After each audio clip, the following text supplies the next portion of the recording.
Assalamualaikum warahmatullahi wabarakatuh. Alhamdulillahilladzi qad akhraja natajal fikri arbabil hija wa hadda anhum min sama'il aqli kulla hijabin min sahabil jahl hatta badat lahum syumushul ma'rifah ra'au muqadzaratiha munkashifah.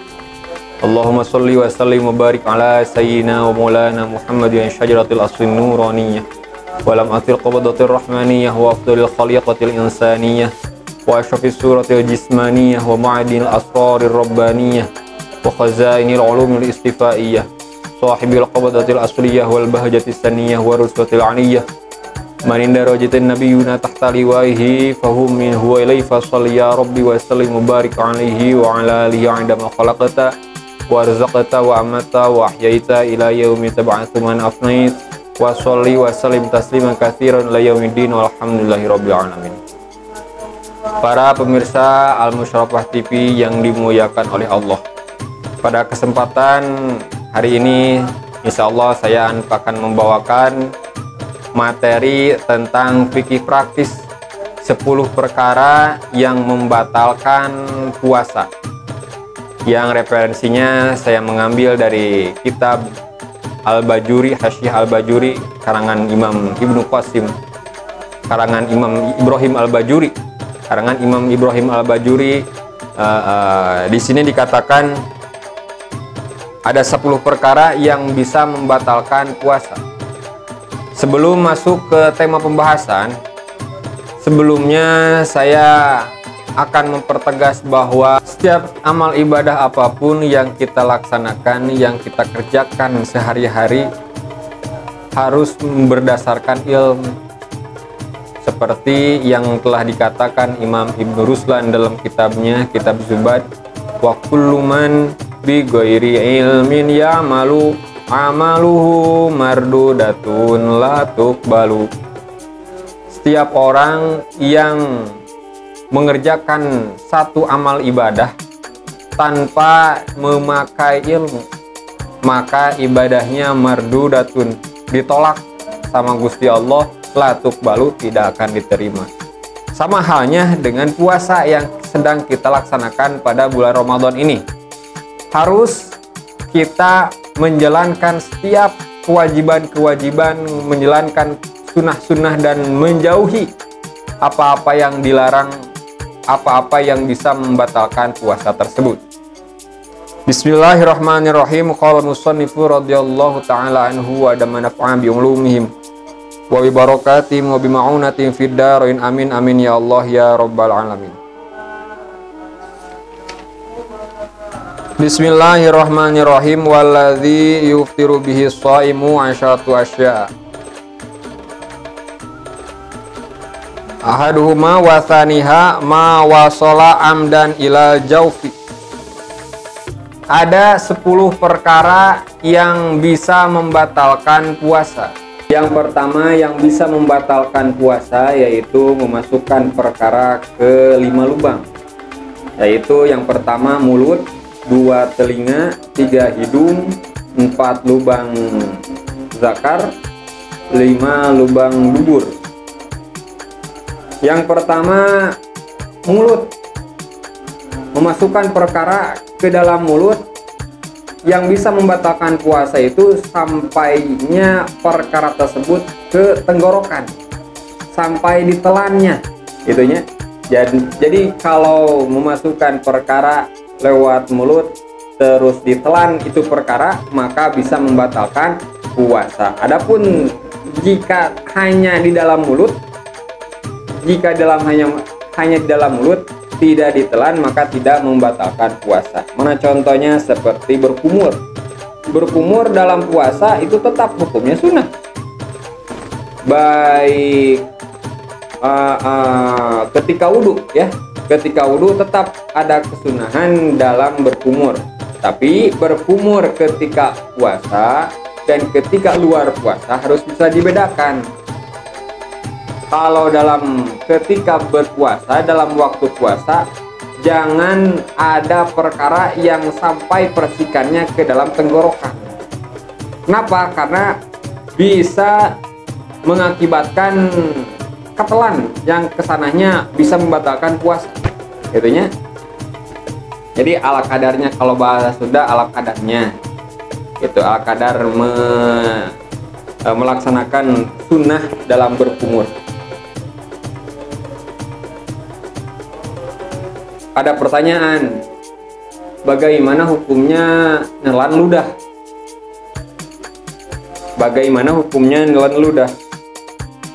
Kalau nelan ludah itu tidak membatalkan puasa dengan catatan. Yang pertama, asalkan ludahnya ludah sendiri, bukan ludah orang lain ya. Kalau ludah orang lain pasti jijik ya.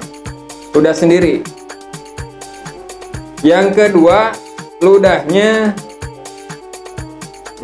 masih ada di dalam mulut, tidak dikeluarkan terlebih dahulu. Jadi jika ada ludah, kita punya ludah, terus disimpan di dalam gelas, terus ludahnya disimpan di kulkas biar dingin, nah, terus kita minum, tak itu mah membatalkan puasa. Kenapa? Karena sudah keluar dari mulut ludahnya. Yang ketiga yaitu ludahnya dengan syarat belum tercampur dengan hal apapun, belum tercampur dengan permen, dengan es krim ya, dengan yang lain-lainnya. Itu nomor satu. Nomor yang kedua, perkara yang bisa membatalkan puasa yaitu nomor kedua yaitu al-qai'u amdan, muntah amdan dengan sengaja. Utah dengan sengaja itu bisa membatalkan puasa. Kok bisa muntah dengan sengaja? Ya bisa tuh. Caranya biasa kalau anak kecil gininya suka memasukkan telunjuknya ke dalam mulut sampai ke tenggorokannya, tungtung nama utah weh. Nah, itu yang bisa membatalkan puasa.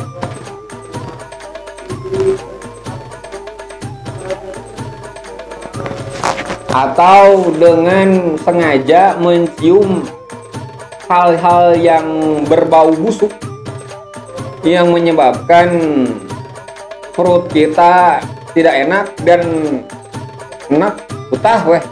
Tah itu juga bisa membatalkan puasa ya. Kumuntah dengan sengaja itu bisa membatalkan dengan puasa. Adapun kalau tidak disengaja mah tidak apa-apa. Kalau misalkan muntah dengan sendirinya itu tidak apa-apa. Contoh, ada santri namanya Mang Jilong. Mang Jilong orangnya jarang pakai mobil, sekali pakai mobilnya dia suka muntah. Pas suatu mangsa Mang Jilong ke Jakarta naik mobil, di tengah-tengah perjalanan Mang Jilong muntah dengan sendirinya. Nah, muntahnya Mang Jilong itu tidak membatalkan puasa. Dengan syarat tidak ada perkara, tidak ada ludah, tidak ada zat ludah, tidak ada zat muntah yang masuk lagi ke dalam tenggorokan, ke dalam perut. Dalam artian ketika Mang Jilong ludah, ketika Mang Jilong muntah weh semuanya dimuntahin gitu. Jangan ada yang ketelan lagi, jangan ada yang ditelan lagi. Kalau ada yang ditelan lagi, batal lah puasanya gitu aja. Batal lah puasa. Nomor ketiga yang bisa membatalkan puasa yaitu bersetubuh antara laki-laki dan perempuan, antara suami dan istri, baik ada dalam ikatan pernikahan atau tidak dalam ikatan pernikahan, itu zina, sama bisa membatalkan puasa. Dalam ukuran hanya laki-laki memasukkan kepala zakarnya ke dalam farjinya perempuan itu sudah membatalkan puasa. Itu ya, sudah membatalkan puasa. Jadi ketika zakarnya laki-laki, kepalanya masuk ke farjinya perempuan itu sudah bisa membatalkan puasa. Dan kalau perempuan bukan hanya dimasukkan kepala zakar laki-laki, hanya dimasukkan sedikit saja dari zakarnya laki-laki sudah bisa membatalkan puasa. Itu harus dijaga untuk suami istri ketika sudah masuk bulan Ramadan agar tidak melakukan hubungan badan. Mungkin segitu saja kultum dari saya. Ya insya Allah nanti selanjutnya akan dilanjut lagi perkara yang membatalkan puasa. Ada 7 lagi ya. Tadi sudah dijelaskan 3, berarti ada 7 lagi yang belum terjelaskan. Insya Allah di kesempatan yang lain waktu. Sekian dari saya, betulnya datang dari fadl Allah, salahnya datang dari kebodohan saya sendiri. Wallahul muwaffiq ila aqwamit thoriq. Assalamualaikum warahmatullahi wabarakatuh.